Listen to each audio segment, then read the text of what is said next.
Without Remorse, the brand new Tom Clancy character getting its own original film. This one comes to Amazon Prime and stars Michael B. Jordan, Jody Turner-Smith, Jamie Bell, Lauren London, Colman Domingo, and Guy Pearce, and tells us about an elite Navy SEAL who, after the murder of someone close to him, trying to uncover an international conspiracy while trying to seek revenge. The movie is an hour and 50 minutes long and is TV mature. Welcome back, guys, to a brand new Amazon Prime Video movie review here on Maximum Movies. Today we're talking Without Remorse, a very highly anticipated streaming movie here in the month of April. Before we get into my non-spoiler thoughts of Without Remorse, please hit the like button. That's the best way to support this channel. Also, please comment down below your thoughts of Without Remorse. If you're new to the channel, I respond to every single comment. So if you like this movie, if you do not like this movie, is this one of your favorite Tom Clancy type films? And they did kind of, in a non-spoiler way, tell me, would you like to see more films possibly with this franchise in the comments section down below, and non-spoiler thoughts. Also, if you're new to the channel, subscribe. I do movie reviews like these, TV show reviews, streaming platform reviews, and movie rankings. If you like any one of those things, please consider hitting that subscribe button, ring that bell for notifications. Now let's get into my review of Without Remorse. So I was pretty excited for this film. I'm not familiar at all with all the Jack Ryan stuff, all the Tom Clancy stuff, so I'm not really familiar with those. I'm here enjoying a fun little action film is what I was expecting. Also, the film is written by Taylor Sheridan, who's now become one of the most famous writers in Hollywood. He wrote Sicario, the two Sicario films, Wind River, Hell or High Water. So he is top tier writing at the moment. He's also directing Those Who Wish Me Was Dead, the new HBO Max movie with Angelina Jolie coming out in the next couple of months. So he's a big deal in Hollywood. He's written a lot of amazing scripts, and I know he had to rewrite this script, but I was excited because his name was on it. Also, this director directed Sicario 2, Day of the Soldado, which I thought was a solid film, not nearly as good as the first film, not at all, but I still enjoyed Sicario 2. So a lot of good people who know how to direct, who know how to write and direct action were part of this. And Michael B. Jordan is the star, who I absolutely adore. He's a really good actor, in my opinion, with those Creed films and Black Panther, just really great performances. So I'm excited to see him in a new action flick. And for the most part, I had a fun time with this movie, mainly because Michael B. Jordan is really good in this movie. His character has a lot of depth. Now, while he might be the only character that you might care about in the entire film, you do kind of get the semblance of why he's on a revenge tour. You get the balance of him being a military person and him being at home with his pregnant wife. And the balance of those two things I thought was done really well, especially in the first 20 minutes of the movie. It really established, while it felt familiar, you still got where his character was coming from and where his motive is very clearly.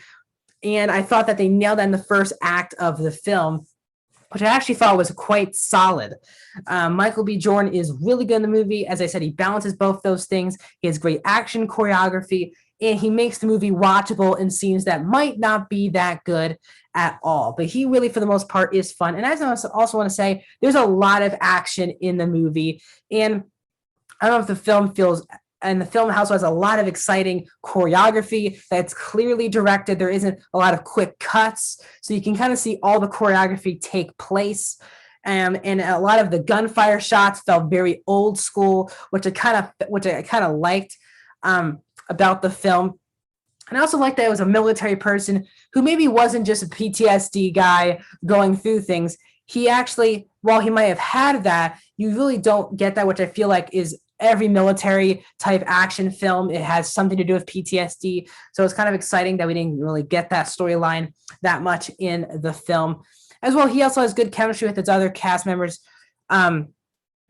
Jody Turner-Smith, who is very good in the movie as well.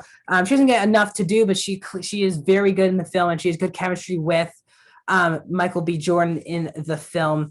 And as I said, the film doesn't have that many different locations, which I kind of liked about the film. We're in America for a bit, and we're in Russia for another bit. And I felt like the film felt very, not cheap, but I felt like it was cool actually to see just very few different locations for the film. as well. So overall, I really did have a fun time with the film. Let's get into my negatives. So before I get into my overall thoughts, for me, the story just wasn't quite there. As I said, the first act really did a good job establishing this character. While it was, again, very familiar story, I still understood where he was coming from, and I wanted to know more about the character. The film doesn't really go deeper than what it sets up in the first act. And the film also believes that its twists and turns are really good, and you won't see them coming in the third act. And there's a lot of payoffs that are banking on that you don't know the twists and turns of the film. And for me, I knew every single twist and turn that was going to happen in the film, which makes the third act feel quite dull, the ending of the film. Because there's a twist that you know is definitely coming, and I feel like it was not a good twist whatsoever. Not just because the twist itself you knew was coming a while away, but the actor playing the person who's a part of the twist, he usually plays a character who is a good guy and then a bad guy. And you'll know the actor when you're watching the film. I'm not going to spoil it, but there's an actor in this film who plays bad guys who used to be good guys in every movie he's in. And he is in the movie again, and he plays this same character as he does in most films. So that was a bit of a disappointment because again, the third act is building to this crescendo of here comes a big twist and here comes a big satisfying conclusion to the film. And you're kind of left like, that was it.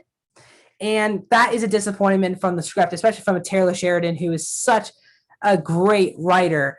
And again, there's other subplots and there's other characters who they feel like is important, but they're not really that important to the actual story.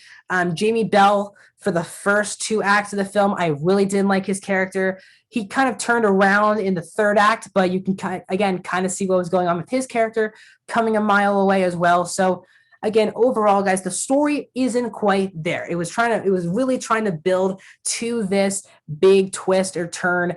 And also, guys, if you're also new to if you want to watch this movie, there is a mid-credit scene, not a post-credit scene, a mid-credit scene that's in the film that if you care about this movie, it does set up a potential franchise or sequel. So, and if you care about Tom Clancy, I would definitely say for those. I also seen from my other critics that there's a lot of in detail Tom Clancy characters that are in the film that I just don't know about. So I'm coming from a very casual fan point of view on Tom Clancy and this franchise. So overall, guys, I'm going to give Without Remorse a 3 out of 5 stars. I'm going to give this a 58%. Again, I really do have this film, Mortal Kombat and Godzilla vs. Kong, all kind of piled together. There's a couple of characters in each of those films, and really this film, Michael B. Jordan, that I absolutely loved and I loved watching on screen. But overall, the stories of those films are not very good, very similar to this film. But overall, I did have a fun time watching it. I was never bored, and Michael B. Jordan is must-watch TV, guys. If you have this on Amazon Prime, I would highly recommend checking out Without Remorse. Thank you guys so much for checking out my review of Without Remorse. Please like, subscribe, ring the bell, share this video for people who you want to see. Check out Without Remorse. Also, one more video coming out today. That is my Mitchell versus Machines review on Netflix. Also, earlier today, I gave my season finale spoiler review of Invincible. So check out all those videos on my YouTube channel. If you like movie reviews, popping next to my head are my other reviews that I've done so far this year for movies and my most recent upload as well. So thank you guys so much for checking out my review. I'll see you guys next time.